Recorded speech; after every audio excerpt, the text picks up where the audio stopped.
नमस्कार, DD news पर आप दो टूक देख रहे हैं। मैं हूं अशोक श्रीवास्तव। दीपू हम शर्मिंदा हैं, तेरे कातिल जिंदा हैं। जी हां, बांग्लादेश में जिस हिंदू दीपू चंद्र दास की बेरहमी से आदमखोर नरभक्षी जिहादी जमात ने जो हत्या की, जो लिंचिंग की, उसके हत्यारे जिंदा हैं और इसके लिए हम शर्मिंदा हैं। वैसे हिंदू शर्मिंदा होने के अलावा और कर भी क्या सकता है? दुनिया भर में हिंदुओं पर अत्याचार होते हैं तो हम सिर्फ शर्मिंदा हो सकते हैं। आवाज उठाना हम शायद भूल चुके हैं, प्रतिकार करना हम शायद भूल चुके हैं, और इसीलिए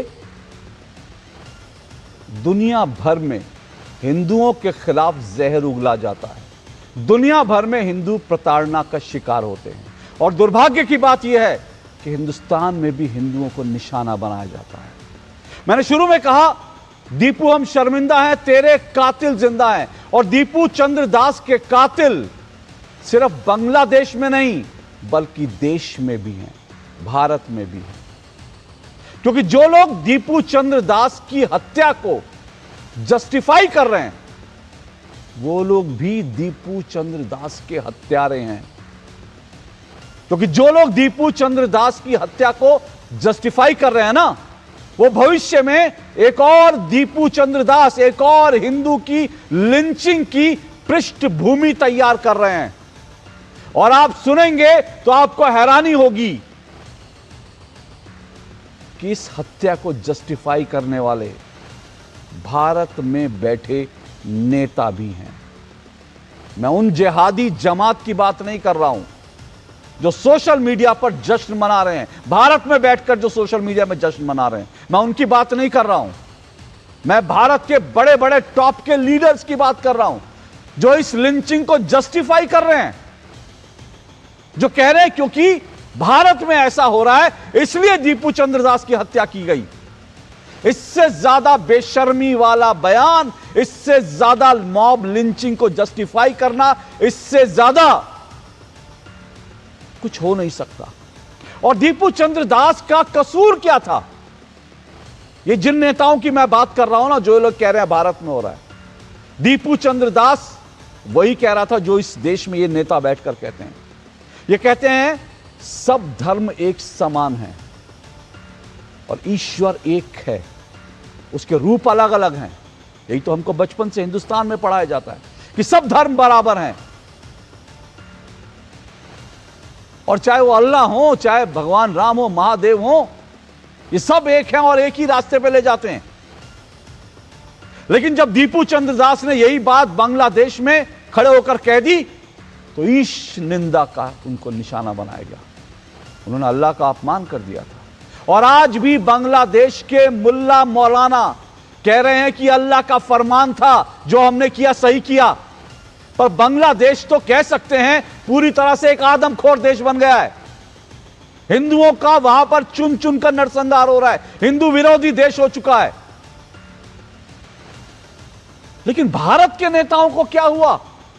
दो टूक में यह सवाल मैं उठाऊंगा, लेकिन उससे पहले मेरे पास एक और बड़ी खबर है।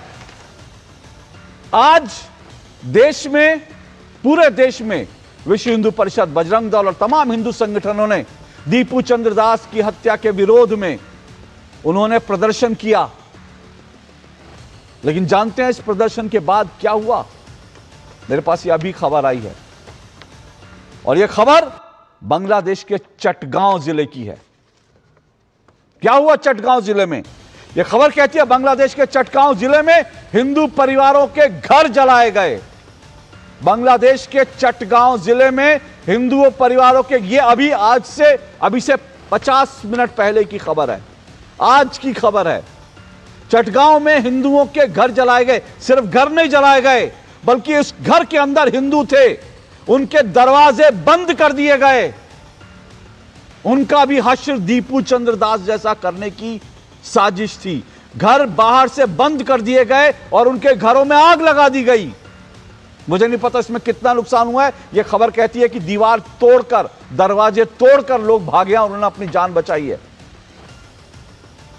यह बांग्लादेश में हो रहा है और इसको जस्टिफाई भारत के नेता कर रहे हैं, बेशर्मी से कर रहे हैं। दो टूक में आज इस पर चर्चा जरूरी है, क्योंकि ये वो नेता हैं जो कहते हैं हिंदू हिंसक होता है, लेकिन दीपू चंद्र दास की हत्या पर खामोश हो जाते हैं। ये वो नेता हैं जो कहते हैं सनातन डेंगू मलेरिया मच्छर है, एड्स है, इसका समूल नाश होना चाहिए, लेकिन इन आदमखोर जिहादी जमात का नाश करने की बात ये लोग कभी नहीं करते।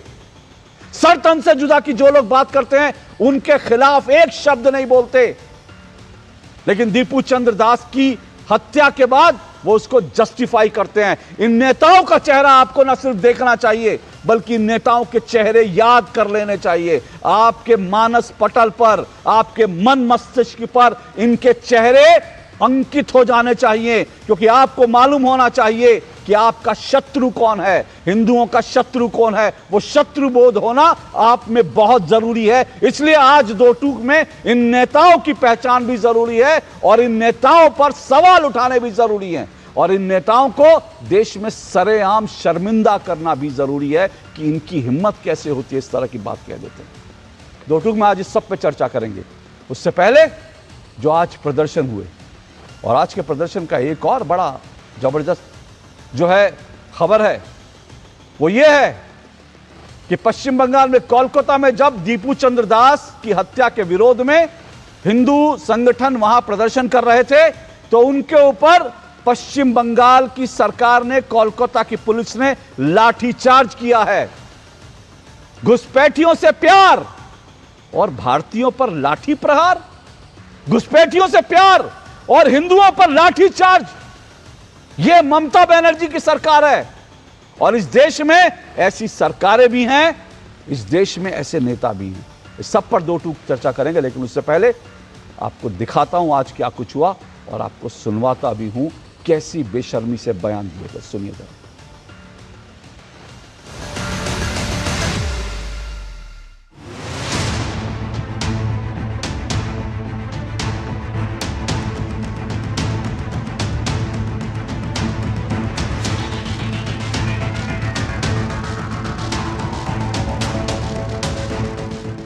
जो हालात हमारे देश में हैं, यहाँ वही धर्मांध फैलाने वाले कट्टरपंथी ताकतें जो हैं, जिस प्रकार से अल्पसंख्यक समुदाय के खिलाफ जो कार्रवाई कर रहे हैं, वही रिएक्शन वहाँ पर उस प्रकार का हो रहा है, वही रिएक्शन वहाँ पर उस प्रकार का हो रहा है। दिग्विजय जी ने बिल्कुल ठीक कहा है। बांग्लादेश के अंदर कट्टरपंथियों की सरकार आ गई है, भारत के अंदर भी कट्टरपंथियों की सरकार आ गई है।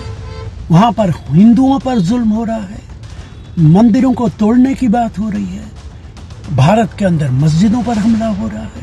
यहाँ भी कट्टरपंथी एक समुदाय के खिलाफ काम कर रहे हैं।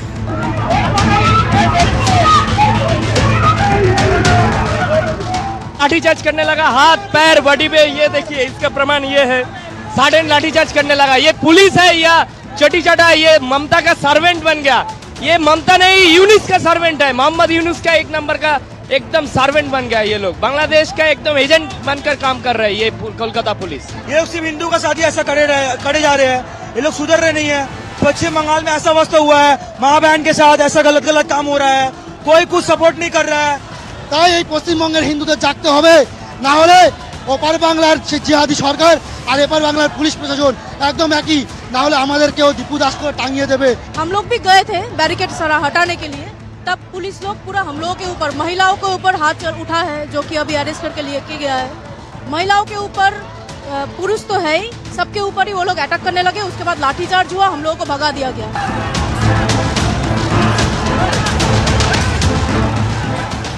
प्रियंका गांधी प्रधानमंत्री हैं क्या? प्रधानमंत्री बना दीजिए प्रियंका जी को। प्रियंका गांधी प्रधानमंत्री की तरह बंगाल में जाकर के बांग्लादेश के हिंदुओं के बारे में खामोश नहीं रहेंगी। प्रियंका गांधी के ऊपर कर रहे हैं। प्रियंका गांधी को बना के देखिए, इंदिरा गांधी की तरह जवाब देकर आएंगी कि कैसे जवाब होता है। इमरान मसूद ने तो साफ साफ कह दिया कि अब उनको राहुल गांधी पर कोई भरोसा नहीं बचा है। अब राहुल हटाओ, प्रियंका जी को लाओ। प्रियंका जी को प्रधानमंत्री बनाने में अब उनको काम करना है। इसका मतलब जनमत तो राहुल से गया ही, पर अब तो जनपद में भी प्रॉब्लम है। इससे ज्यादा क्लियर नहीं हो सकता कि राहुल गांधी के अंदर किसी को विश्वास नहीं है, किसी को कॉन्फिडेंस नहीं।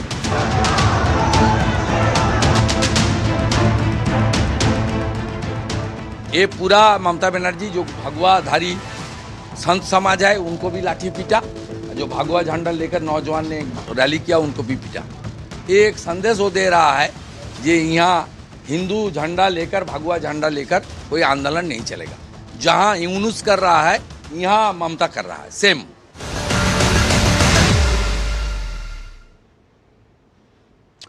ये तमाम बयान मैंने आपको दिखाए, सुनाए और इसी पर आज चर्चा करेंगे। दीपू हम शर्मिंदा हैं, तेरे कातिल जिंदा हैं। 5 मेहमान मेरे साथ आज जुड़ चुके हैं। आइए 5 मेहमानों का परिचय करवा दूं।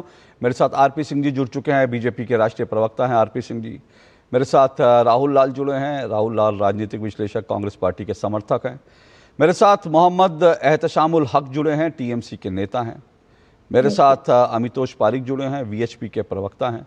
और मेरे साथ स्टूडियो में युवराज पोखरना जुड़े हैं, राजनीतिक विश्लेषक हैं। आप 5 मेहमानों का बहुत बहुत शुक्रिया और स्वागत। शुरुआत मैं सीधे सीधे कर रहा हूं। राहुल लाल, आपसे शुरू करूं? मुझे तो समझ में नहीं आ रहा, क्योंकि इस देश में बैठे इतने सारे जो हैं दीमक हैं, किस दीमक का नाम पहले लिया जाए जो देश को अंदर से बैठकर खोखला कर रहे हैं। तो मैं सोच रहा था किस दीमक से शुरुआत करूं। और ये दीमक जो देश को चाट रहे हैं ये आइडेंटिफाइड है राहुल लाल। ऐसा नहीं है कि ये बयान अभी का है। ये बयान देखिए, ये किसका बयान है? इसी राशिद अल्वी का बयान है जो अभी बेशर्मी से बैठकर ये कह रहे थे। दिग्विजय सिंह सही कह रहे हैं। ये इनका बयान है 2024, 1 साल पहले, 1 दिसंबर 2024। ये राशिद अल्वी कहते हैं जब हिंदुओं पर हमले हो रहे थे, वहां जब सरकार के तख्ता पलट हुआ, तो ये राशिद अल्वी कहते हैं situations are much worse in India, says Congress leader on attacks on Hindus in Bangladesh. Bangladesh में हिंदुओं पर अत्याचार, हमले हुए, तो कह रहे कि भारत में हमले, भारत की स्थिति खराब है। अरे भारत की स्थिति खराब है तो राशिद अल्वी जाकर पाकिस्तान में शरण ले ले, बांग्लादेश में शरण ले ले। तो भारत में तो राशिद अल्वी भी मुसलमान है ना, एहतशाम जी बैठे हैं वो भी मुस्लिम है। क्या उनको भारत छोड़कर जाने की जरूरत पड़ी? असुरक्षित महसूस कर रहे हैं? इनको लगता है भारत में, बांग्लादेश से, वहां दीपू चंद दास सुरक्षित नहीं था, ये यहां सुरक्षित है राशिद अल्वी, इसीलिए सुरक्षित है, इसीलिए इस तरह की बयानबाजी कर सकते हैं। शर्म नहीं आती लेकिन इन लोगों को। राहुल लाल, आप आज इन कांग्रेस के नेताओं के ऊपर कुछ कहना चाहेंगे? दिग्विजय सिंह, राशिद अल्वी। देखिए अशोक जी, दीपू चंद्र दास की जिस तरह से नृशंस हत्या हुई है वहां पे, और उसको किसी भी रूप में उसे वो स्वीकार्य नहीं है। और ये देखिए, पिछले अगस्त 2024 से जब से बांग्लादेश में सत्ता परिवर्तन हुआ और जबरन जो है एक लोकतांत्रिक सरकार को वहां पे हटाया गया है, उसके बाद से कम भारतीय मीडिया रिपोर्ट्स के अनुसार ही देख लें तो ये एकलौती पहली घटना नहीं हुई है ये अशोक जी। ये कम से कम हमें लग रहा है कि 2100 से ऊपर की संख्या है इस रूप में। तो देखिए, कांग्रेस के नेताओं के जो 2 लोगों के बयान है उससे तो मैं सहमत नहीं, लेकिन हाँ, हमारे देश में समस्या है और मुझे वो समस्या देश के लोगों नेताओं में नहीं दिखाई दे रही है। वो ज्यादा गंभीर समस्या हमारे भारत सरकार जो है वहां पर मुझे दिखाई दे रही है, विदेश नीति में दिखाई दे रही है। तो आखिर हम लोग क्यों नहीं पाकिस्तान, बांग्लादेश के ऊपर दबाव बना पा रहे हैं? आखिर हमें ऐसी क्या स्थितियां आ गई है कि वहां पे हमारे हिंदू भाई असुरक्षित हो रहे हैं और भारत सरकार कोई हस्तक्षेप नहीं कर रही है? हम लोगों ने 1971 का वो दौर भी देखा है जब उस समय वहां पे उथल पुथल की स्थिति मची थी, तो स्वर्गीय इंदिरा गांधी जी ने जो है कि पाकिस्तान के 2 टुकड़े कर दिए थे और बांग्लादेश नामक नया देश का ही जन्म हो गया था। और आप सोचिए ना कि बेगम खालिदा जिया के वो तो 80 वर्षीय बीमार पड़ी हुई है ढाका में, उनके 17 वर्षों बाद उनके पुत्र लौट रहे हैं इलेक्शन लड़ने के लिए, फरवरी का चुनाव लड़ने के लिए। तो ये देखना पड़ेगा कि आखिर बांग्लादेश में कट्टरपंथी ताकतें इतने मजबूत कैसे हो गए, वहां पे पाकिस्तान की इतनी मजबूत उपस्थिति कैसे हो गई है, ये तमाम मामले हैं। और ये जो दोनों बयान आपने बताए, मैं उन दोनों के बयान से मैं सहमत नहीं हूं। देखिए कि बांग्लादेश का घटनाक्रम घटे और हम उसमें देश के आंतरिक राजनीति को लेकर आ गए। और मुझे अभी भी याद है मैं इन लोगों की किस प्रकार से प्रियंका गांधी ने सदन के भीतर, लोकसभा के भीतर जो है कि ये मामला पिछले साल उठाया था। वो तो बिल्कुल एक बैग लेके भी गई थी, आपको अशोक जी याद भी होगा। वो बैग लेके गई थी जिसमें कि बांग्लादेश के अल्पसंख्यक समस्या के ऊपर उन्होंने गंभीर चिंता प्रकट की थी। राहुल सुनिए एक मिनट। वो बैग लेकर तब गई थी जब वो फिलिस्तीन का बैग लेकर गई, और उसके बाद जब लोगों ने उनको ट्रोल किया। ऐसा नहीं है कि उनको बांग्लादेश के हिंदुओं से, लेकिन ठीक है, आपने जो सवाल उठाए मैं उन सवालों से भागूंगा नहीं, ना आरपी सिंह जी को भागने दूंगा। सरकार की जिम्मेदारी बनती है, सरकार क्या कर रही है सरकार को बताना चाहिए, बांग्लादेश पे दबाव बनाने के लिए क्या कर रही है, सारी जिम्मेदारी। लेकिन मैं ये कह रहा हूं भारत की सरकार, और आपने कम से कम, मैं राहुल लाल को इस बात के लिए शुक्रिया अदा करता हूं, उन्होंने क्या कहा, उन्होंने कहा लोकतांत्रिक तरीके से चुनी गई सरकार हटाई गई। लेकिन जब यह लोकतांत्रिक तरीके से चुनी गई सरकार हटाई गई तो भारत में बहुत से लोग कांग्रेस इकोसिस्टम के, लेफ्ट इकोसिस्टम के जश्न मना रहे थे, और यह कहा जा रहा था ये तो छात्रों का संघर्ष है। यह कहा गया कि वो सरकार तो डेमोक्रेटिक सरकार थी ही नहीं।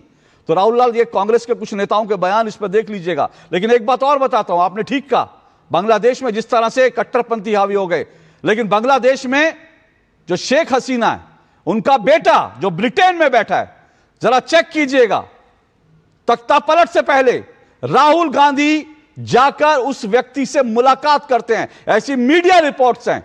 तख्ता पलट में मोहम्मद यूनुस के साथ क्या राहुल गांधी थे? सवाल उठना बड़ा वाजिब है। क्यों? क्योंकि राहुल गांधी ने वहां जाकर मीटिंग की थी, इस बात के लेकर, इस बात के प्रमाण आप जाएंगे तो मीडिया में आपको मिलेंगे। ये सवाल उठे थे कि राहुल गांधी ने जाकर वहां पर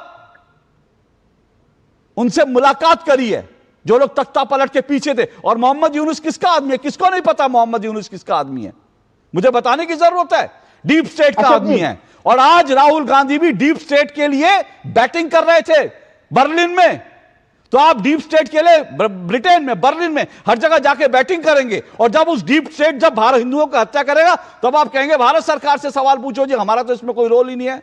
रुकिए एक मिनट, आपने जो सवाल उठाया पहले मैं उन पर आऊंगा, उसके बाद इन बातों को, सवालों का जवाब दीजिए। और आप कहेंगे तो मैं आपको खबर भी दिखाऊंगा जिसमें राहुल गांधी के मुलाकात को लेकर खबरें छपी थी।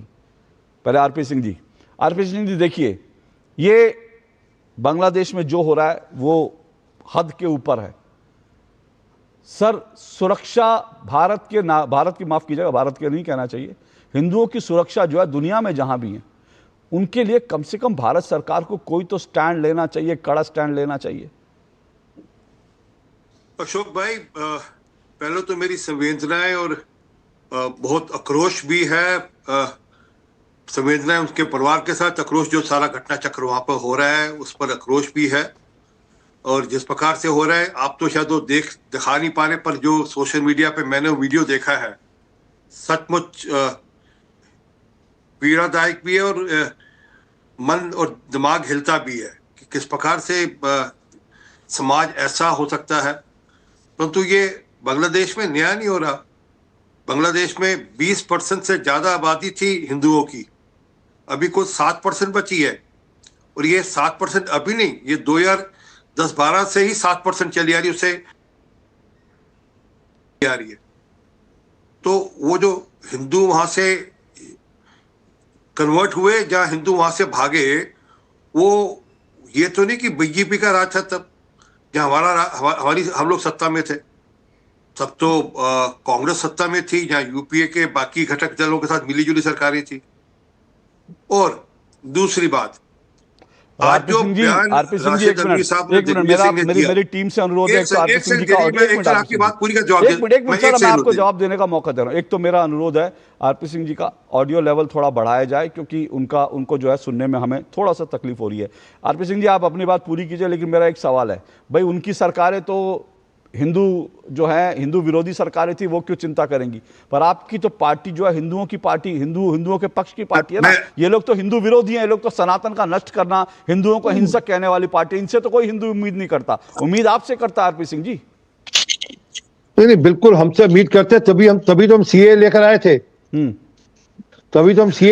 थे, और तभी सब पार्टी ने विरोध किया था, और उसको ऐसा पेश कर दिया था जैसे मुसलमानों के खिलाफ कोई बिल खड़ा कर दिया गया। हालांकि वो बिल जो अभी हिंदू प्रताड़ित हो रहे हैं उनके लिए था। बांग्लादेश में, अफगानिस्तान, पाकिस्तान में जो माइनॉरिटीज प्रताड़ित हुए हैं उनके लिए वो बिल था, परंतु नहीं, इन्होंने तो सबने विरोध किया था। वो याद है श्रीमती सोनिया गांधी जी ने रामलीला मैदान में क्या कहा था सीए को लेकर, इस बार हम आर पार की लड़ाई लड़ेंगे, और जब कहा था आर पार की लड़ाई, उससे अगले दिन दंगे हो गए दिल्ली के अंदर। तो ये स्टैंड क्लियर करते ना अपने राहुल लाल जी, जैसे कांग्रेस के जो समर्थक बैठे हैं, कि सीए के पक्ष में है या सीए के विरोध में है। अगर आप चिंता है आपको इतनी हिंदुओं की, एक मिनट आ रहा रुकिए राहुल। मैंने सर राहुल जी, मैंने आपको टोका नहीं सर, आप जरूर बोलना। मैं अगर वैसी डिबेट करनी है जैसे बाकी चैनल्स पे चलती है, मैं वैसे डिबेट भी कर सकता हूँ, मुझे कोई दिक्कत नहीं, परंतु एक बार बात कर लूँ, उसका जितनी मर्जी आप बात करना। और ये सीए के विरोध में क्यों खड़े थे? क्योंकि ये अपने आप को इंडियन मुस्लिम पार्टी घोषित कर चुके हैं। इनके लिए तो मुसलमानों का हित सबसे पहले है, बाकी सब बाद में है। और ये मैं नहीं कह रहा, इनके नेता रेवंत रेड्डी, कांग्रेस के राहुल गांधी अलग अलग समय में, दिग्विजय सिंह और क्या कमलनाथ अलग अलग समय पे अलग अलग बयान दे चुके हैं सबके सब। परंतु जो मूल बात है, इन्होंने कहा कि श्रीमती इंदिरा गांधी ने विभाजन कर दिया था। उस विभाजन के समय में 93,000 फौजी थे हमारे पास। मेरे घर पे एक ही तस्वीर लगी हुई है उसी समय की, जब जनरल लियाजी साइन करे। मेरे ड्राइंग रूम में और कोई तस्वीर नहीं है, वही तस्वीर लगाई है मैंने अपने घर पे। परंतु हम 93,000 फौजी तो हमने दे दिए, उसके बदले में 54 अपने नहीं ला पाए वहां से। हम इतनी बहादुर थी श्रीमती इंदिरा गांधी की 54 नहीं ला पाई अपने। खैर मूल बात में जाते हैं। एक मिनट राहुल लाल रुकिए एक मिनट। ये बांग्लादेश के निर्माण का, बांग्लादेश के संघर्ष का, बांग्लादेश में किसने बनाया किसने नहीं बनाया, कौन क्या था, ये मेरा आज का मुद्दा नहीं है, बिल्कुल नहीं है। मुझे इस पे बात नहीं करनी। मैं तो एक मिनट रुकिए।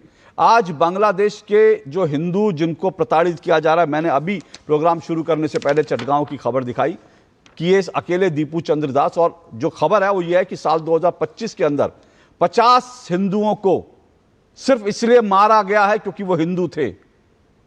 सिर्फ इसलिए मारा गया, हिंदू थे। ये हिंदू फोबिया का शिकार हो चुका है। न सिर्फ जो है हिंदू फोबिया का शिकार बांग्लादेश तो है, लेकिन भारत में बैठे कुछ नेता भी हिंदू फोबिया के शिकार हैं। सरकार के ऊपर दबाव बनाइए, मैं आपके साथ खड़ा हूं राहुल लाल। लेकिन जो अभी आरपी सिंह जी ने सवाल उठाया, जल्दी से उस पर फिर मैं आगे जाऊंगा। मुझे बताइए राहुल लाल, क्या दीपू, अभी खबर ये आ रही है दीपू चंद्र दास का परिवार जो है वो भारत आना चाहता है। क्यों? क्योंकि बांग्लादेश के एक पत्रकार ने, यह मैं अपने मन से नहीं कह रहा हूं, बांग्लादेश के एक पत्रकार ने एक टेलीविजन चैनल पर दावा किया है कि दीपू चंद्र दास के परिवार की महिलाओं के साथ बलात्कार भी किया गया है, जो खबर कहीं नहीं आई, किसी मीडिया ने नहीं दिखाई। तो सवाल यह है कि उसके बेटे, घर के बेटे को जो है बेरहमी से लिंच करके मार दिया गया, महिलाओं के साथ बलात्कार हो रहा है, और वो परिवार अब भारत आना चाहता है। तो क्या उसके लिए इजाजत देनी चाहिए हमको, या हमको सीए के विरोध की तरह तख्ती लेकर खड़े हो जाना चाहिए? राहुल लाल मुझे ये बताइए, क्या उसके परिवार को, मैं कह रहा हूं सीए क्यों चाहिए, उसको सीए भी नहीं चाहिए, बल्कि बॉर्डर खोल करके कहे भाई भारतीय जितने हिंदू हैं उनका स्वागत होना चाहिए, जितने हिंदू आना चाहे आए, क्योंकि वहां सुरक्षित नहीं है। तो राहुल लाल उनका स्वागत करना चाहिए कि सीए का विरोध जैसे तख्ती उठानी चाहिए कि नहीं मुसलमान भी वहां के आ सकते हैं? देखिए, सबसे पहले चीज तो सीए कानून पारित हो चुका है, और उस कानून पारित होने के बाद पिछले अगस्त 2024 से अब तक मैंने भी जो भारतीय मीडिया रिपोर्ट्स के अनुसार देखी कि कम से कम 2000 प्लस ऐसी घटना घट चुकी है। राहुल लाल एक मिनट, राहुल लाल एक विषय से मत, राहुल लाल एक मिनट सवाल से मत भागिए। अभी भी घटनाएं तो हर जगह घट रही हैं, तमिलनाडु में, केरल में भी घट रही हैं घटनाएं, भारत में घट रही हैं घटनाएं हिंदुओं के खिलाफ। हिंदू उत्पीड़न का शिकार भारत में भी हो रहा है। मेरा सवाल वो नहीं है, मेरा सवाल यह है कि इन्हीं प्रताड़ना के कारण, ऐसी प्रताड़ना के कारण मोदी सरकार ने नागरिकता संशोधन कानून लाई थी। तब आप लोगों ने खड़े होकर विरोध किया था, और तब राहुल गांधी ने, सोनिया गांधी ने, प्रियंका गांधी वाड्रा ने यही दिल्ली में रामलीला मैदान में खड़े होकर कहा था अब आर पार का वक्त है। और आप लोगों ने कहा था कि यह जो है सेकुलर बिल नहीं है, क्योंकि अगर हिंदू आ सकता है तो बांग्लादेश के मुसलमान को भी भारत नागरिकता दे। तब आप लोगों ने इसके लिए जो है गुहार लगाई थी ना। तो सवाल यह है कि दीपू चंद्र दास जैसे लोग आने चाहिए, या उसके हत्यारों का भी हम गेट खोल दें कि उसके हत्यारे भी भारत में आ जाएं? नहीं, उनके हत्यारे क्यों भारत में आएंगे? बिल्कुल उनके हत्यारों के लिए दरवाजे नहीं खुलने चाहिए। लेकिन मैं यही चीज तो कहना चाह रहा हूं कि आरपी सिंह जी ने जो बिल्कुल एक मुद्दा उठाया, सीए का मामला उठाया, सीए के कानून पारित होने के बावजूद भी हम हिंदू अल्पसंख्यक जो दूसरे देशों में बने हुए हैं उनके सुरक्षा को हम सुनिश्चित नहीं कर पाए। ये दुखद। अरे आप तो सीए का विरोध कर रहे हैं। एक मिनट मैं सुनिए, एक मिनट आरपी सिंह जी बहुत छोटा सा रिस्पॉन्स दीजिएगा। मैं ये बता दूं, देखिए एक बात होती है, सीए कानून बन गया, लेकिन कोई भी अपना घर नहीं छोड़ना चाहता। ये हर एक व्यक्ति को लगता है अपना घर अपना देश नहीं छोड़ना चाहता। इसलिए मुझे तो लगता है कि शायद दीपू चंद्र दास के ये जो उसके बाद बहुत सारे लोग वहां से आना चाहेंगे, और ये भारत सरकार की जिम्मेदारी, अगर हिंदू आना चाहे तो उनके लिए बिल्कुल पलक पावड़े बिछाकर उनका स्वागत करना चाहिए। क्योंकि दीपू चंद्र दास का परिवार या बाकी ऐसे जो परिवार नहीं आना चाहते थे, इसलिए नहीं आना चाहते थे क्योंकि गांधी जी ने, नेहरू जी ने उनको आश्वासन दिया था कि नहीं आपकी सुरक्षा तो हम देख लेंगे, आप लोग जहां हो वहां रहो। नेहरू जी ने कहा अरे कोई बात नहीं, मैं वहां की सरकार को बोल देता हूं, आप लोग सुनो। तो नेहरू और जो गांधी ने जो कहा था, वो बेचारे उनके आश्वासन पर वहां पर बैठे रहे, और आज उनका ये हश्र हो रहा है। लेकिन दुर्भाग्य से सवाल का जवाब देने के लिए ना आज नेहरू हैं ना गांधी जी हैं, लेकिन सवाल तो जरूर पूछे जाने चाहिए। और आरपी सिंह जी एक मिनट आरपी सिंह जी, बहुत छोटा सा छोटी सी बात कहनी है, मैं टीएमसी और बाकी लोगों के पास जाऊंगा। शाहीन बाग में कांग्रेस के कौन कौन से नेता गए थे, जरा नाम बता दीजिए उनका। बाकी इंडियन अलायंस के कौन कौन नेता शाहीन बाग में गए थे वहां पर, सिंह जी, और क्या क्या भाषण सुन लीजिए ना, वर्तमान में सुन लीजिए राहुल क्या क्या कह रहे थे वहां पर, हम चिकन लेग काट देंगे, हम क्या क्या कह रहे थे। जब हम सर्जिकल स्ट्राइक करते हैं तब प्रश्न उठाते हैं आप, ऑपरेशन हजूर करते हैं तो प्रश्न उठाते हैं। दिल्ली में अगर 20-25 लोग बांग्लादेशी दूतावास के सामने प्रदर्शन करते हैं, उसमें भी बांग्लादेश में आंख दिखाता है। बांग्लादेश की ये कैसे ये ताकत उसे प्राप्त हो रहा है? ये भारत सरकार की और हमारे विदेश मंत्रालय के सीधे जो है कि फेलियर है, जिसे आप स्वीकार नहीं कर रहे। मुझे बोलना, इसका जवाब देना, मुझे जवाब देना। नहीं, एक मिनट जवाब देना, एक मिनट जवाब देना, बोलिए जल्दी से।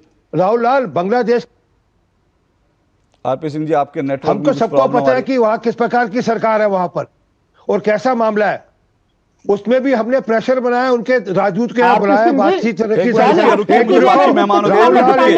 मिनट रुकिए, मुझे बाकी मेहमानों के पास भी जाना है, लेकिन इससे पहले मैं बाकी मेहमानों के पास जाऊं, मैं एक सवाल उठाना चाहता हूं। क्योंकि देखिए, कांग्रेस जो है बहुत कुछ कहकर बच सकती है, सरकार की जिम्मेदारी डालकर बच सकती है, वो कांग्रेस की अपनी रिस्पॉन्सिबिलिटी कांग्रेस कह सकती है। लेकिन यहां सवाल बहुत बड़े गहरे हैं, क्योंकि कांग्रेस ये कह सकती है सरकार ने ये नहीं किया, सरकार ने वो नहीं किया। लेकिन सर, मैं फिर से कह रहा हूं, जिस तरह के बयान आज दिग्विजय सिंह, राशिद अल्वी ने दिए हैं, वो भविष्य में एक और दीपू चंद्र दास की लिंचिंग की पृष्ठभूमि तैयार कर रहे हैं। और सवाल कांग्रेस से ये नहीं पूछा जाना चाहिए, 9 अक्टूबर 2023 फिलिस्तीन के ऊपर प्रस्ताव पारित किया जाता है CWC का, प्रियंका गांधी वाड्रा ने बोला संसद में, इसकी आप तारीफ करेंगे। लेकिन मैं आपसे पूछता हूं, जब फिलिस्तीन पर CWC का प्रस्ताव पारित हो सकता है, तो 1 साल से जो है आप प्रियंका गांधी वाड्रा को भी बोला लंबा समय हो गया, क्यों नहीं प्रस्ताव पारित किया आपने? आप प्रस्ताव पारित कर देते, सरकार के ऊपर दबाव पड़ जाता। आप हिम्मत करिए CWC में प्रस्ताव पारित करके कि सरकार एक्शन ले, बांग्लादेश के खिलाफ एक्शन ले। यह प्रस्ताव आपसे पारित नहीं हुआ। सोनिया गांधी फिलिस्तीन के ऊपर, गाजा के ऊपर बड़े बड़े लेख लिखेंगी। प्रियंका गांधी वाड्रा का मुझे एक ट्वीट दिखा दीजिए, फिलिस्तीन के ऊपर मैं उनके 8 ट्वीट दिखाता हूं, 8 ट्वीट। लेकिन मुझे हिंदुओं के ऊपर एक ट्वीट दिखा दीजिए। बैग की बात मत कीजिए, बैग मुझे भी पता कैसे गया। और आज ये सवाल कांग्रेस, एक मिनट सर, आज ये सवाल कांग्रेस के उस इकोसिस्टम से भी मेरा है। जब दिल्ली के बगल में एक हत्या हो गई थी, और उसके बाद भारत में 2015 में एक अवार्ड वापसी गैंग आया था, टेलीविजन चैनलों में छाती पीटकर। यह कांग्रेस का इकोसिस्टम था। कांग्रेस के बरगलाने पर कांग्रेस के जो चाटुकार जिनको अवार्ड दिए गए थे, वो स्टूडियो में बैठकर अवार्ड वापसी कर रहे थे। आज वो अवार्ड वापसी गैंग कहां है? अगर दम है उस अवार्ड वापसी गैंग में, तो आज आए और नोबेल के सामने, नोबेल संस्था के पास जाकर कहे मोहम्मद यूनुस का अवार्ड वापस लेना चाहिए। एक ऐसे जिहादी को नोबेल शांति पुरस्कार कैसे दिया जा सकता है? मोहम्मद यूनुस जैसे जिहादी को, जिहादियों के समर्थक को कैसे दिया जा सकता है? लेकिन आज वो अवार्ड वापसी गैंग खामोश है। आज नहीं बोलेंगे अवार्ड वापसी गैंग। वो मोहम्मद एहतशामुल हक जी अशोक जी, सर, घुसपैठियों से प्यार और भारतीयों पर लाठीचार्ज, ये कैसे चलेगा? लाठी प्रहार भारतीयों पर। देखिए अशोक श्रीवास्तव जी, नमस्कार। आज इतने पैनलिस्ट बैठे हुए हैं, आज का 2 टूक में हम लोग डिबेट कर रहे हैं बांग्लादेश में जो इतनी बड़ी अप्रिय घटना दीपू चंद्र दास की जो वहां मॉब लिंचिंग कर करके मौत हुई, उस पर हम लोग डिबेट कर रहे हैं। मैं उसकी कड़ी निंदा और मजम्मत करता हूं। जो वहां अल्पसंख्यक के साथ में, जो वहां हिंदू भाइयों के साथ में जिस तरह से बांग्लादेश इस तरह से हिंदुओं पर नरसंहार, जुल्म, सितम, समझ लिए कि धार्मिक स्थलों का समझ लिए नुकसान पहुंचाना, मैं इसकी कड़ी निंदा मजम्मत करता हूं। और भारत सरकार से स्वयं मैं हमारे आदरणीय मोदी जी से मैं अनुरोध करना चाहता हूं कि आप इस पे हस्तक्षेप करें और बांग्लादेश जैसे को हम लोग कड़ी से कड़ी समझिए चेतावनी और कड़ी से कड़ी संदेश दे, ताकि 10 मिनट के अंदर हम पाकिस्तान को तो देखे होंगे आपने, अभी कुछ ही दिन पहले इतना बड़ा जबरदस्त तरीके से हम लोगों ने उनको जबरदस्त शिकस्त दी। तो बांग्लादेश क्या चीज है हम समझते हैं श्रीवास्तव जी, इसकी कड़ी निंदा मजम्मत करते हैं। मैं अपनी ओर से मैं एक इसलिए अल्पसंख्यक मैं खुद हूं, मैं भारत में हम लोग तमाम अल्पसंख्यक छिटपुट घटना के अलावा इस तरह का नरसंहार नहीं होता है। हम समझते हैं वहां की सरकार जो सरकार है वो सरकार को ऐसे जो जुल्म सितम अल्पसंख्यक पर ढा रहे हैं उन पर नहीं करना चाहिए और भारत सरकार को कड़ी पदक्षेप लेना चाहिए और उसको मुंह तोड़ जवाब देना चाहिए। एहतशामुल जी एक बात मैं आपसे, आप भारत में सुरक्षित है ना? 100%। तो दिग्विजय सिंह के बयान पर क्या आपकी टिप्पणी और राशिद अलवी के बयान पर क्या टिप्पणी आपकी? मैं उनका व्यक्तिगत टिप्पणी है, एक मानवता के खातिर, एक इंसानियत के खातिर इस टिप्पणी का मैं व्यक्तिगत निंदा करता हूं। इस तरह की टिप्पणी एक मिनट आपने कहा व्यक्तिगत, आपने एक बात कही थी, मैं इससे पहले आगे बढ़ूं, आपने एक बात कही, आपने कहा बांग्लादेश क्या चीज है। बिल्कुल सही कहा आपने, बांग्लादेश क्या चीज है, लेकिन सर आप तो टीएमसी के नेता है ना, बांग्लादेश क्या चीज है ये बेहतर है कि आप अपने टीएमसी के नेताओं से एक बार जरूर पूछे बांग्लादेश क्या, मुर्शिदाबाद क्या चीज है बता दीजिए। एक मिनट, महुआ मोइत्रा सांसद है टीएमसी की, ममता बनर्जी की मुंह लगी, इनका बयान सुनिए। Who wants to live in India, Bangladesh has better infrastructure. वो कह रही है भारत में कौन रहना चाहता है, बांग्लादेश का ज्यादा बेहतर इंफ्रास्ट्रक्चर है, बांग्लादेश ज्यादा बढ़िया है। आप कह रहे हैं कि बांग्लादेश की क्या हैसियत है, तो ये बांग्लादेश की हैसियत आप किससे पूछिए, आप महुआ मोइत्रा से पूछिए। और राहुल लाल जी, मैं कह रहा हूं, मैं एक प्रस्ताव आज रखता हूं, आप सब में अगर हो तो अपनी अपनी पॉलिटिकल पार्टियों से कहिए कि आप लोग अपने इसका प्रस्ताव पारित करवा दें। प्रस्ताव क्या है, बांग्लादेश के अंदर आज 2 करोड़ लगभग हिंदू रह चुके हैं, 2 करोड़, संख्या बहुत कम हो चुकी है, और भारत के अंदर 5 करोड़ घुसपैठी हैं। तो यह प्रस्ताव रखा जाना चाहिए कि इन 5 करोड़ घुसपैठियों को लात मारकर निकालिए, और साथ साथ ये 2 करोड़ हिंदू जो हैं इनके लिए स्वागत करने के लिए पलक पावड़े बिछाइए, इन 2 करोड़ हिंदुओं को यहां लाइए और 5 करोड़ घुसपैठियों को लात मार के भगाइए। लेकिन सर निकालेंगे कैसे एहतशामुल जी? आपकी पॉलिटिकल पार्टी के नेता क्या कहते हैं, टीएमसी के नेता ये कहते हैं मुंह में तेजाब डाल दूंगा अगर घुसपैठियों के खिलाफ बोला तो। ये टीएमसी के नेता कहते हैं अगर घुसपैठियों के खिलाफ बोला तो मुंह में तेजाब डाल दूंगा। और सईदा हमीद सोनिया गांधी जी की मुंह लगी नेता है, वो क्या कहती है, अल्लाह की बनाई धरती है, कोई बांग्लादेशी आ भी गया तो क्या हो गया, ये धरती तो किसी के लिए भी है, चाहे बांग्लादेशी हो रोहिंग्या हो, मानवता के नाते सबको रहने का अधिकार है। लेकिन इसी मानवता के नाते सीए का विरोध करने का इन्होंने नहीं सोचा, तब इनकी मानवता मर गई थी जब नागरिकता संशोधन कानून के खिलाफ सड़क पर उतर के दंगे करवा रहे थे, तब इनकी मानवता कहां चली गई थी। लेकिन घुसपैठियों के लिए, रोहिंग्या के लिए, बांग्लादेशियों के लिए इनकी मानवता है, लेकिन हिंदू जो है, हिंदुओं के लिए मानवता मर जाती है। यही देश का दुर्भाग्य है, और ऐसे नेता हमारे सर पे चढ़े होकर डांस करते हैं, और उसके बाद जो है डिबेट में हम लोग, आप लोग कुछ भी कह दें, कितने आप लोग राहुल लाल हो चाहे एहतशामुल जी हो, आप लोगों की पॉलिटिकल पार्टियों में क्या क्या, आप लोगों की क्या क्या होता है, ये मैं आईना दिखा रहा हूं। आप में हिम्मत है अपनी पॉलिटिकल पार्टियों से सवाल करने की? नहीं है। अमितोष पारिक नहीं अशोक जी एक मिनट, इनसे पूछे हरगोविंद दास और चंदन दास की क्या गलती थी? मुर्शिदाबाद में अप्रैल में जो हत्या कराई आपने वहां पर, उनकी क्या गलती थी? बोलिए। जवाब दूं? हाँ बोलिए। बिल्कुल, दोनों की क्या गलती थी, बाप बेटे की क्या गलती थी? अशोक जी वो सिर्फ मां दुर्गा की मूर्तियां बनाते थे, यही गलती थी उनकी। अरे सुनिए, आप मेरी बात सिंह साहब सुन लीजिए। पश्चिम बंगाल में भारतीय जनता पार्टी यहां सेंग मारने की कोशिश कर रहे हैं। भारतीय जनता पार्टी का विषय नहीं है। मैंने आपसे पूछा हरगोविंद दास और मुझे बीजेपी टीएमसी की राजनीति में नहीं जाना। बांग्लादेश किसका, पश्चिम बंगाल में कौन है कौन नहीं है, किसकी आप दोनों की राजनीति से मुझे कोई लेना देना नहीं है। मैं आज दुनिया के हिंदुओं की बात करने के लिए बैठा हूं यहां। बीजेपी टीएमसी की आपकी राजनीति से मुझे कोई मतलब नहीं है। लेकिन मोहम्मद ऐतर समाज जी, आप जितना कुछ कह रहे हैं, मुझे यह बता दीजिए, आपने अभी कहा कि बांग्लादेश क्या चीज है। मैं आपको बता रहा हूं ना बांग्लादेश क्या चीज है। ये देखिए कृष्णदास टीएमसी नेता क्या बयान है, पाकिस्तान बांग्लादेश हमारे भाई जैसे। अब इनसे सवाल पूछ लीजिए, आप पहले जाकर डिबेट में सवाल उठा रहे हैं, इनसे पूछ लीजिए कि बांग्लादेश का कुछ करना है कि वो तुम्हारा भाई है, उसको गोदी में लेकर घूमते रहे। अपने नेताओं से पूछिए पहले।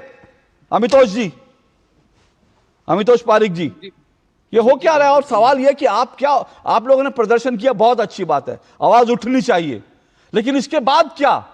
एक प्रदर्शन, उसके बाद शाम को फिर एक घटना हो गई, तो ये कोई सॉल्यूशन नहीं है प्रदर्शन करना। सॉल्यूशन क्या है?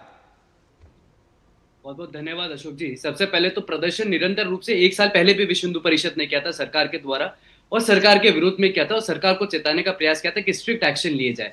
दूसरी बात, विश्व हिंदू परिषद ने यूएन प्लेटफॉर्म पे भी लिखा था कि इसको जेनोसाइडल टेंडेंसीज में लिया जाए। तीसरी बात, वहां के इलेक्शन के ऊपर में भी मांग करी गई थी। और चौथी बात, यूएन से पीस कीपिंग फोर्स की भी बात करी गई थी। हम एक संगठन है, संगठन का काम सरकार तक अपनी आवाज पहुंचाना है और प्रेशर बनाना है, जो विश्व हिंदू परिषद देशव्यापी अंतरराष्ट्रीय स्तर पर दोनों तरफ से बनाता जा रहा है। लेकिन देखिए दिक्कत क्या आ रही है? दिक्कत यह आ रही है अशोक जी कि जिस तरह से अभी मैंने आपकी डिबेट में चीजें सुनी, कोई किसको बचाने का प्रयास करता है, कोई किसको, लेकिन आपको जो एक विषय और उद्देश्य है कि बांग्लादेश के अंदर में हिंदू बीइंग माइनॉरिटी टारगेटेड, चालू हुआ स्टूडेंट एजिटेशन से, शेख हसीना से, और खत्म हो रहा है हिंदू माइनॉरिटीज के ऊपर में। आपको सरकार के विरोध में पॉलिसीज है तो सरकार का विरोध करिए, लेकिन माइनॉरिटी को प्रेशराइज करना, तो आज इससे ये बात तो क्लियर हो गई अशोक जी कि भारत में जो हम कहते हैं कि हिंदू है इसलिए सेक्युलर है, वो इसीलिए पता चलता है क्योंकि 7 जून 1988 को बांग्लादेश 77 के बाद लिबरेशन के बाद अपने कॉन्स्टिट्यूशन में 8th अमेंडमेंट लाके चेंज करता है और सेक्युलरिज्म को हटा के इस्लाम करता है। और वो क्या करता है फिर? Radicalisation over the minorities, prosecution of Hindus in Bangladesh of 66 women, और बीफ खिला दिया जाता है। ये वहां की घटना है। Prosecution of Hindus in Bangladesh vested right property act के अंदर में 2.3 मिलियन एकड़ हिंदू की जमीन ले ली जाती है। 2013 तक 11.3 बिलियन हिंदू वहां से मिसप्लेस हो जाते हैं। 1792 प्रोसिक्यूशन टारगेटेड रिकॉर्डेड होते हैं। मोहम्मद यूनिस के लिए OSCCHR कहता है पैराग्राफ 52 में कि it's a targeted violence against minorities, it's not nothing has to do with political fashions. Victoria college में हिंदू लड़कियों को बलात्कार करके लटका दिया जाता है, लेकिन सब चुप रहते हैं। No Hindus will be left in after Bangladesh after 30 years. ये कौन कह रहा है? ये ढाका ट्रिब्यून कह रहा है।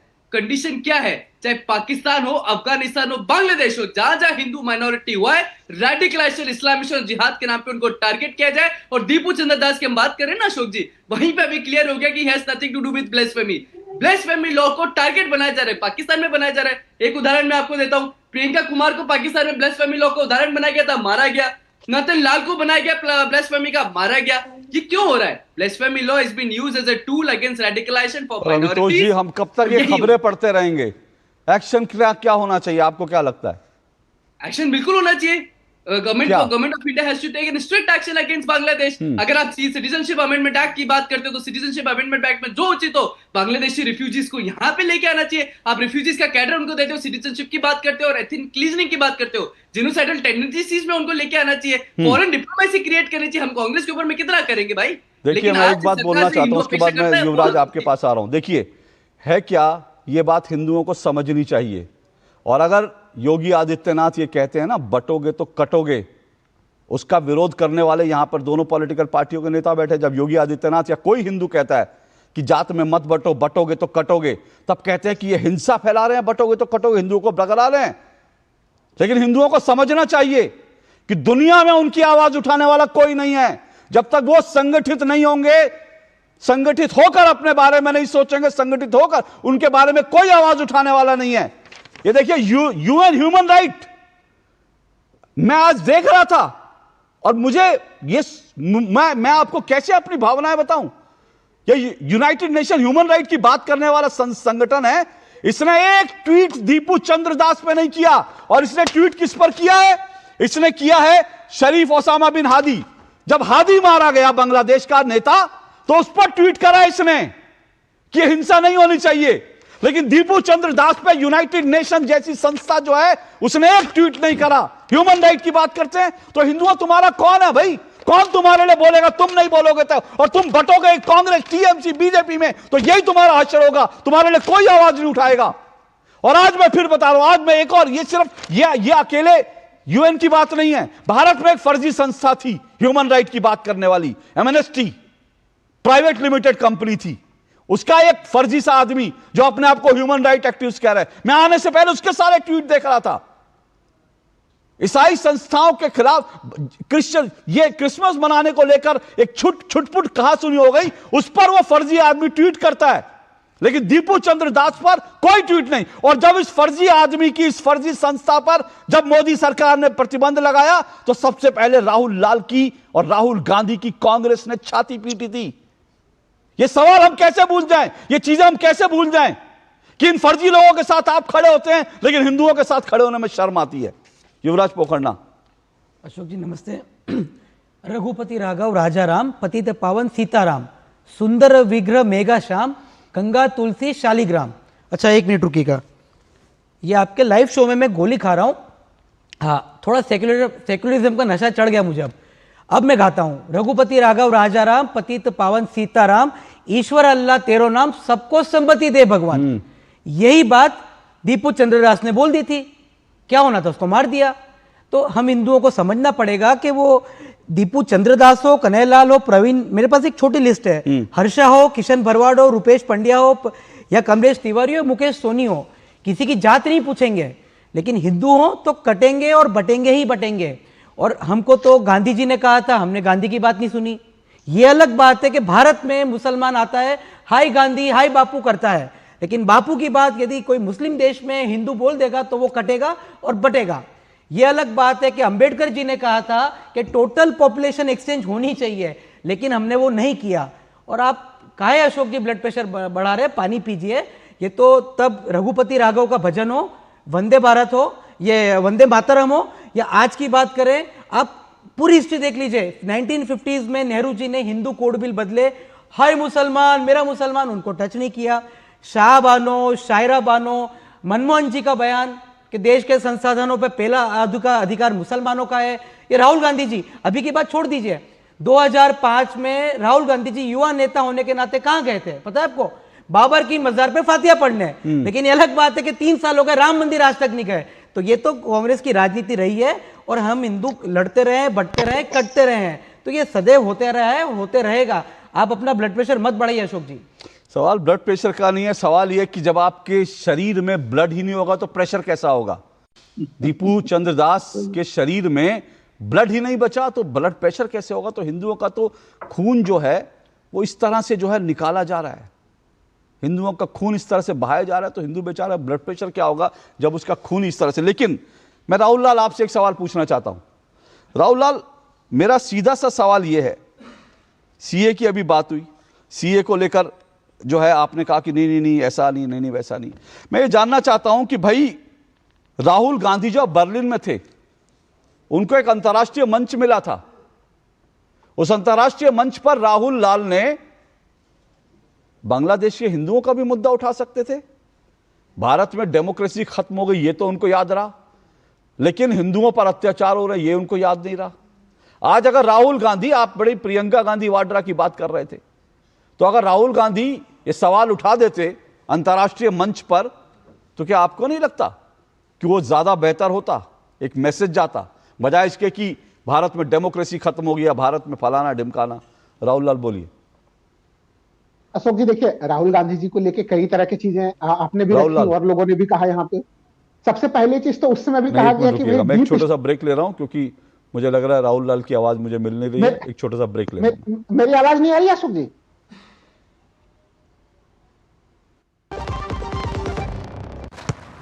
इसको तो फुटबॉल खेलना भी आ गया, और इसे तो पियानो बजाने भी आ गया। चंद्रयान भी उतर गया चांद पर हमें अब तक टेस्टी राजमा बनाना नहीं आया। बिना MDH राजमा मसाला के टेस्टी राजमा कैसे बनेगा? स्वादिष्ट राजमा के लिए MDH राजमा मसाला। क्या स्वादिष्ट राजमा बनाए? MDH। बढ़ता है, खेलता है, झूलता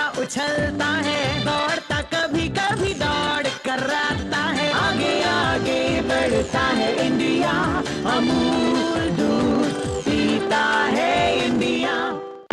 कौन है जो जोड़े देश को? विकसित भारत का विकसित भारत।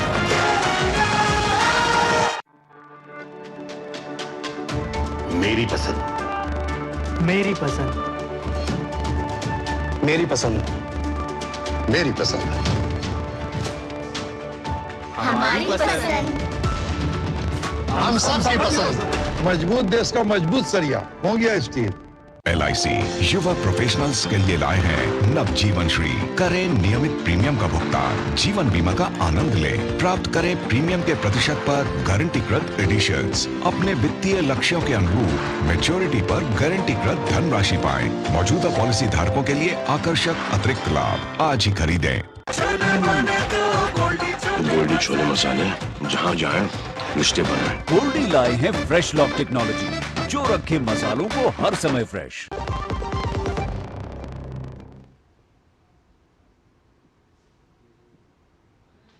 ये अक्सर होता है, ब्लैंक हो जाता है पूरा यार।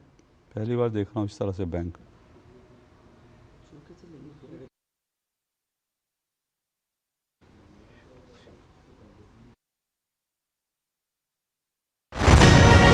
दो साल निर्णयों के, विकास के और विश्वास के। मध्य प्रदेश सरकार के दमदार 2 साल, जहां नीतियों ने बदली जमीनी तस्वीर और योजनाओं ने छुआ आम जनता का जीवन। राजधानी भोपाल से डीडी डायलॉग 2025। मुख्यमंत्री डॉक्टर मोहन यादव खुद करेंगे 2 वर्षों की यात्रा पर बात। सिर्फ मुख्यमंत्री ही नहीं, सरकार के मंत्री भी होंगे रूबरू, बताएंगे अपने अपने विभागों की नीतियां, योजनाएं और जमीनी काम। डीडी डायलॉग 2025 24 दिसंबर को डीडी न्यूज पर। भारत की सेना ने स्ट्राइक की है।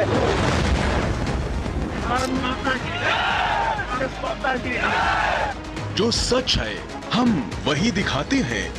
किस तरह की चुनौतियां हमारी रेस्क्यू टीम को आ रही हैं। शूर सनसनी नहीं, भरोसा जगाते हैं। एजेंडे की दौड़, ब्रेकिंग की होड़ यहां नहीं होती, होती है तो बस देश की बात। गांव, गरीब, किसान, युवा के साथ नारी शक्ति की, भारत के हर कोने की आवाज, दुनिया में देश के परचम की बात, देश की धड़कन, भरोसा देश का। डीडी न्यूज, भरोसा सच का।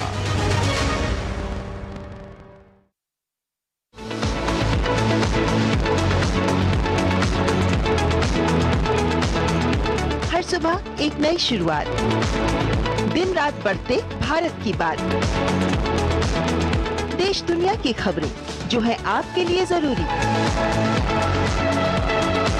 भरोसेमंद मॉर्निंग अपडेट और ताजा अंदाज। डीडी न्यूज का ब्रेकफास्ट शो देखिए नया सवेरा हर सुबह 8 बजे सिर्फ डीडी न्यूज पर। जिंदगी एक गणित है और भविष्य एक कैलकुलेशन। देखते तो हम बहुत कुछ है, लेकिन सच कितना जानते हैं? इसी सच को हम आपके लिए डीकोड करेंगे।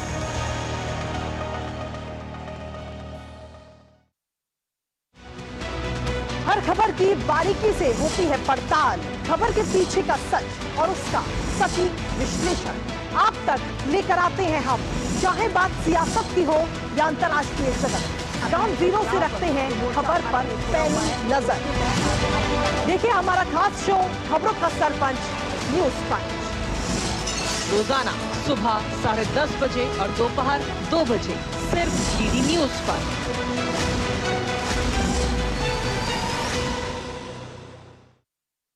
दिन भर की भाग दौड़ में जब छूट जाएं जरूरी खबरें, जब आप हो जल्दी में और जाननी हो हर खबर, जब फटाफट अंदाज में देखनी हो आपको तेज खबर, जब केवल आधे घंटे में जानना हो देश दुनिया का हाल, तब देखिए खबरों का हाई स्पीड शो एक्सप्रेस 100।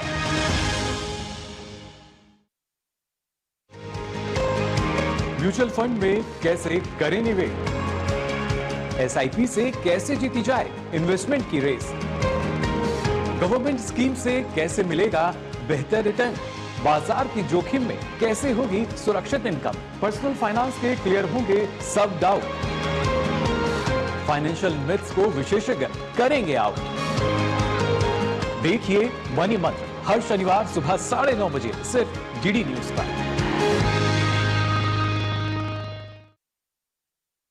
2 साल निर्णयों के, विकास के और विश्वास के।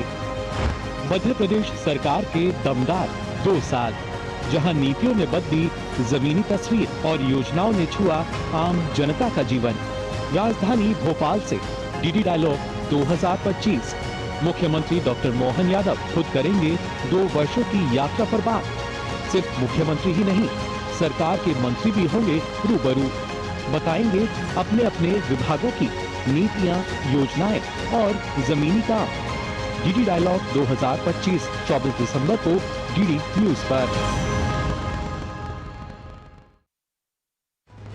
भारत की सेना ने स्ट्राइक की है।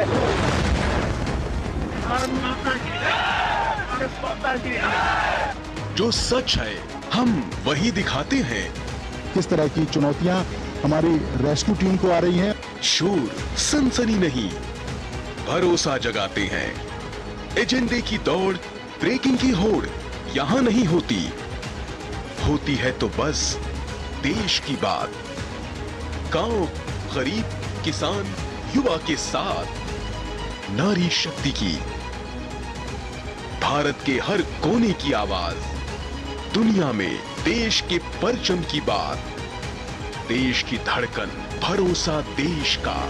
डीडी न्यूज, भरोसा सच का।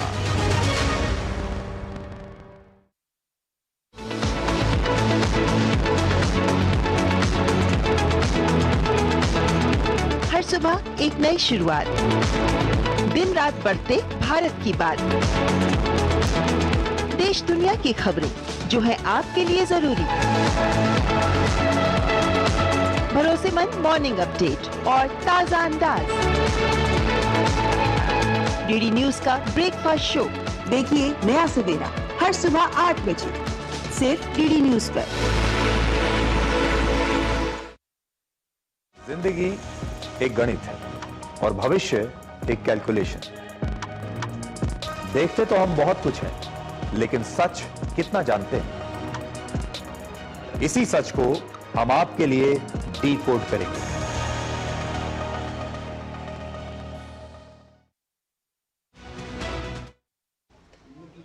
हाँ, तो सवाल यह है कि जब तक हिंदू यूनाइट होकर, और मैं दुनिया भर के हिंदुओं की बात कर रहा हूं, सिर्फ भारत के नहीं, भारत के तो जातियों में बटे हुए हैं, दुनिया भर के हिंदू जब तक यूनाइट नहीं होंगे तब तक उनका अस्तित्व बचाना जो है एक बड़ी चुनौती रहेगी।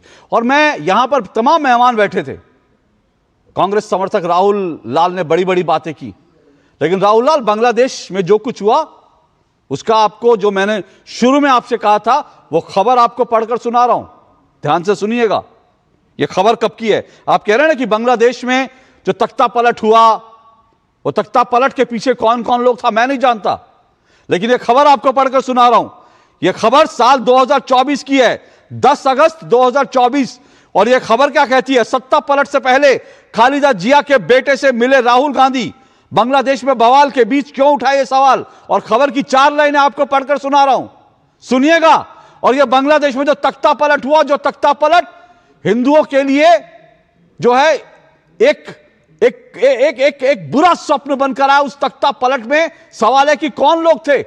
यह खबर क्या कहती है? यह खबर कहती है बांग्लादेश में हिंसा प्रदर्शन और फिर तख्ता पलट, इसको लेकर पूरी दुनिया में समीकरण बदल रहे हैं, भारत भी इसी में शामिल है। इस बीच भारत में राहुल गांधी को लेकर एक चर्चा है कि क्या वे अपनी लंदन यात्रा के दौरान खालिदा जिया के बेटे से मिले थे।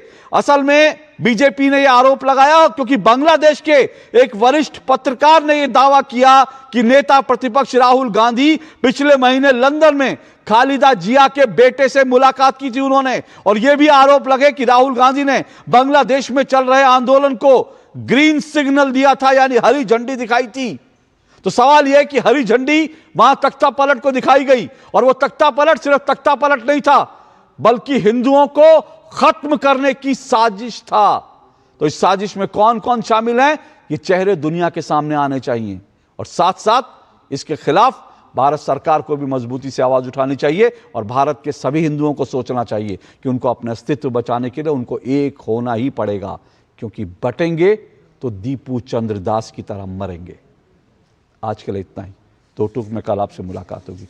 इजाजत दीजिए, नमस्कार।